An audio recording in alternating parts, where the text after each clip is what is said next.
आज कॅबिनेट एक महत्त्वाचा निर्णय घेतला की आरक्षित प्रवर्गामध्ये अर्ज करणाऱ्या उमेदवारांना आरक्षित प्रवर्गामध्ये दावा करता येईल, त्याला खुल्या प्रवर्गामध्ये दावा करता येणार नाही।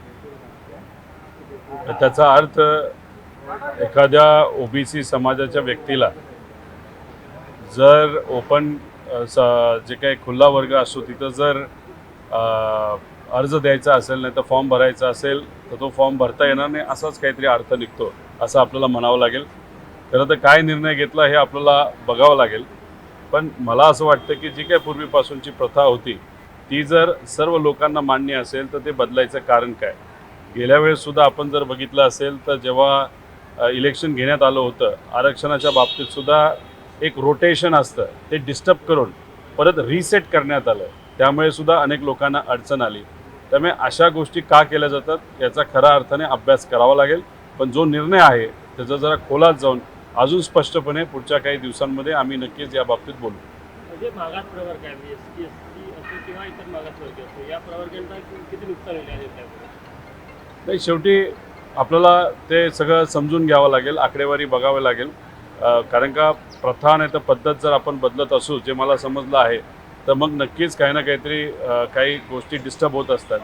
जी प्रचलित पद्धत आहे ती का बदलली असा प्रश्न खरं तर खऱ्या अर्थाने आपण विचारला पाहिजे। या बाबतीतली मागणी कुणी केली होती हे सुद्धा त्या ठिकाणी आपल्याला समजून घ्यावं लागेल। साखरेच्या वाढत्या किमतीवर नियंत्रण ठेवण्यासाठी केंद्र सरकारने तात्काळ साखर निर्यात बंद करण्याचे आदेश दिले आहेत, कसा पाहता? अचानक असे निर्णय घेऊन होत नसतं, त्याला कुठं ना कुठेतरी प्लॅनिंग करावं लागतं। असे निर्णय घेतल्यामुळे नक्कीच साखरेच्या दरावर फटका हा बसू शकतो। आज साखरेचा दर जर जास्त असेल तरच शेतकऱ्याला आपल्याला पेमेंट देता येईल, नाही तर जास्त भाव जर शेतकऱ्याला द्यायचा असेल तर साखरेचे भाव जास्त असणं फार महत्त्वाचं आहे। एका बाजूला तुम्ही तेलाच्या बाबतीत कुठेतरी फेल गेलेला आहात, परराष्ट्र धोरण तुम्हाला नीट पद्धतीने करता आलं नाही, इराणबरोबर चांगले संबंध ठेवता आले नाही, म्हणून आज गॅसच्या किमती वाढल्यात, तेल आपल्याला मिळत नाही, पेट्रोल डिझेल आता कदाचित आपल्याला महाग घ्यावं लागेल आणि महाग घेत असताना त्याच्यामध्ये सुद्धा आपण जर बघितलं तर आरक्षणसुद्धा येईल असं कुठेतरी सांगण्यात येतं आहे। त्यामुळे मग कुठं ना कुठंतरी पॉलिसी फेल्युअर हा केंद्र सरकारचा आहे, मात्र ह्या सगळ्या गोष्टी कोणाच्या माथ्यावर मारल्या जात आहेत तर सामान्य लोकांच्या माथ्यावर मारल्या जातात। त्यामुळे साखरेचे भाव वाढून खूप लोकांना त्या ठिकाणी फरक पडत नव्हता, पण हा निर्णय घेतल्यामुळे शेतकऱ्याला मात्र त्या ठिकाणी मोठ्या प्रमाणात फटका बसणार आहे, कारण इराण आणि अमेरिका या सगळ्यांच्या वादामध्ये फर्टिलायझरचे रेटसुद्धा खूप मोठ्या प्रमाणात वाढलेले आहेत। आता त्याच्यामध्ये सुद्धा शेतकऱ्याला फर्टिलायझर खत हे महाग घ्यावं लागतं, दुसऱ्या बाजूला साखरेचे भाव कमी आणि मग उसाला भाव द्यायचे कसे असा मोठा प्रश्न त्या ठिकाणी निर्माण होणार। एथेनॉलच्या बाबतीत सुद्धा आपण जर बघितलं तर मोठ्या प्रमाणात एथेनॉल हे शुगर इंडस्ट्रीला बनवलेलं आहे, पण दुर्दैवाचं ज्या टक्केवारीमध्ये ज्या कॅपॅसिटीमध्ये ऑइल कंपनीने ते घेतलं पाहिजे ते मात्र त्या ठिकाणी न घेतल्यामुळे त्याच्यामध्ये सुद्धा शुगर इंडस्ट्रीचा खूप मोठा तोटा आज होत आहे। विदर्भात जो संत्रा निर्यात होता त्याला निर्यातीसाठी 50% आयात शुल्क माफ योजना होती, ती आज मंत्रिमंडळामध्ये रद्द करण्यात आली। कुठे विदर्भाच्या शेतकऱ्यांचा फायदा होत नव्हता की व्यापाऱ्यांना फायदा होत नव्हता, त्यामुळे ही बंद करण्यात येते। तर बघा, गेल्या वेळेस सुद्धा जेव्हा निर्णय घेतला गेला तो ज्या वेळेस घ्यायला पाहिजे जेव्हा फळं आता हातात येतील आणि आता आपल्याला विकण्याची वेळ आली तेव्हा निर्णय कधीच घेतला जात नाही।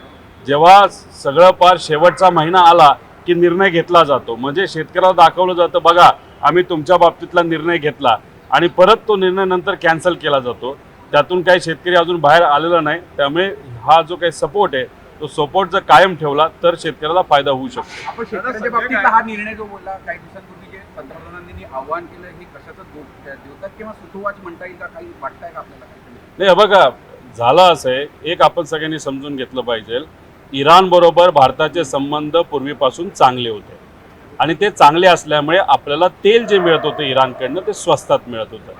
पण झालं असं की आपण भूमिका ज्या देशावर अन्याय होतो, जसं इराणवर अन्याय होत होता त्यांच्या बाजूने न घेता अमेरिका आणि इस्रायलच्या बाजूने आपण तिथं भूमिका घेतली, मिठ्या मारल्या, तिथं मित्रत्व अमेरिकेच्या बद्दलचं त्या ठिकाणी पाळलं, आणि त्यामुळे झालं असं की ज्या बोटी भारतात येणार होत्या त्या इराणला येऊन दिला नाही, त्या चायनाला बहुतांश बोटी तिथं गेल्या, आणि आता तर अमेरिकेलीच ब्लॉक केल्यामुळे मित्र ज्याला समजत होता तेलीच ब्लॉक केल्यामुळे आता बोटीच येत नाहीत।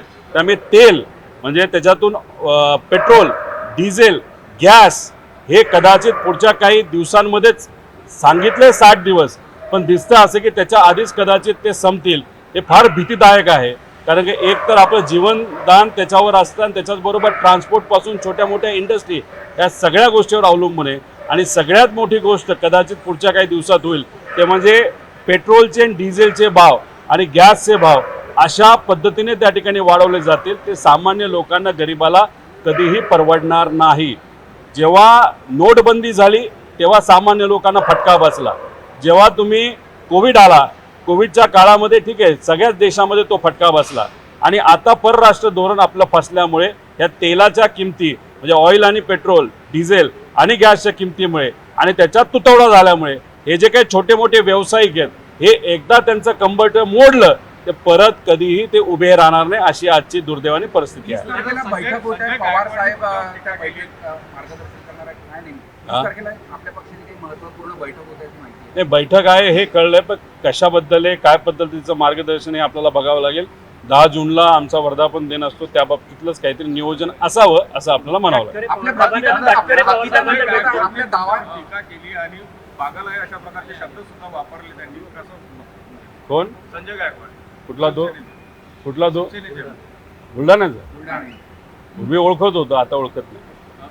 सुनील शेट्टी यांनी आपल्यावर गंभीर आरोप केले. तुम्ही स्वतःचा पक्ष संपवला अशा पद्धतीचा आरोप केला. तुम्ही राहुल गांधींना भेटले, काँग्रेसवर निवडणूक लढवणार अशा पद्धतीचे आरोप. अंधश्रद्धेबद्दल पण काहीतरी बोलले असावेत.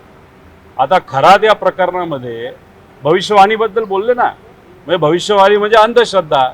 अंधश्रद्धेबद्दल तुम्ही बोलता, तुमच्याच पक्षाच्या एका नेत्यावर ईडीने तिथं कारवाई केलेली आणि बाकी नेत्यांवर ईडीची कारवाई हे खराताच्या भोंदूबाबाच्या नादी लागल्यामुळे तिथं होणार आहे. त्याच्याबरोबर सत्तेत असणारा दुसरा पक्ष हे सुद्धा त्याच्यामध्ये अडकलेत आणि सत्तेत असणारा सर्वात मोठा पक्ष म्हणजे भाजप याचे नेते सुद्धा वाकून नमस्कार करताना आपण सगळ्यांनी बघितलेलं आहे. त्यामुळे भविष्यवाणीबद्दल कुणी आम्हाला सांगू नये. आम्ही एवढंच सांगतो, एक गोष्टीची भविष्यवाणी करतो, ज्या पद्धतीने हे केंद्र सरकार राज्य सरकार चाललंय, गरिबाचं इतकं मोठं नुकसान होणार आहे, यातून गरीब सामान्य व्यक्ती हा कधी उठू शकणार नाही, अशी दुर्दैवाने येत्या काळामध्ये परिस्थिती होणार आहे. आणि त्याला पूर्णपणे हे जे काय परराष्ट्र धोरण आणि ज्या पद्धतीने इथं ज्या काही महाराष्ट्रात गोष्टी चालल्यात हे सगळं त्या ठिकाणी कारणीभूत असेल असं आम्हाला वाटतं. सुनील तटकरे साहेब पवार साहेबांना भेटले, काय चेकमेटचं सुरू आहे का एकमेकाला देण्याचं? बघा, पवार साहेब कोणालाही भेटतात. त्यामुळे कुणीही अपॉइंटमेंट घेतल्यानंतर तुम्ही असू, मी असू, कुणी असू, नाही तर सुनील तटकरे असू, नाही तर आत्ता एखादा इथं गरीब व्यक्ती असू, पवार साहेबांचे दरवाजे सर्वसामान्य लोकांसाठी सर्वांसाठीच खुले आहेत. आता तिथं गेल्यानंतर चर्चा आत काय झाली हे मला सांगता येणार नाही. चर्चा न होता तब्येतीच्या बाबतीत चर्चा झाली असेल तर स्वागत आहे. जर पवार साहेबांच्या तब्येतीबद्दल कुणी विचारत असेल तर चांगली गोष्ट आहे. आणि जाऊन नुसता चहा पिला असेल तरी मला नाही सांगता येणार. जी पार्श्वभूमी आणि घटनाक्रम बघता टायमिंगला घेऊन खूप चर्चा. पवार साहेबांचं टायमिंग हे 24 तास, अख्खा आठवडाभर, वर्षभर आणि आजपर्यंत 60-65 वर्ष सामान्य प्रत्येक व्यक्तीला दरवाजा हा उघडला गेला आहे. आता एखादा व्यक्ती अचानक 3 वर्षानंतर भेटायला का येतो याच्याबद्दलचं टायमिंग त्यांच्याच पक्षाने त्यांनाच विचारलं पाहिजे असं मला तरी वाटतं. तटकरे साहेब पण क्रिकेटर आहे, पवार साहेब पण क्रिकेट असोसिएशनचे अध्यक्ष आणि आपण एसीला अध्यक्ष आहे. टायमिंगचं महत्त्व आपल्याला जास्ती अचूकपणे माहिती आहे.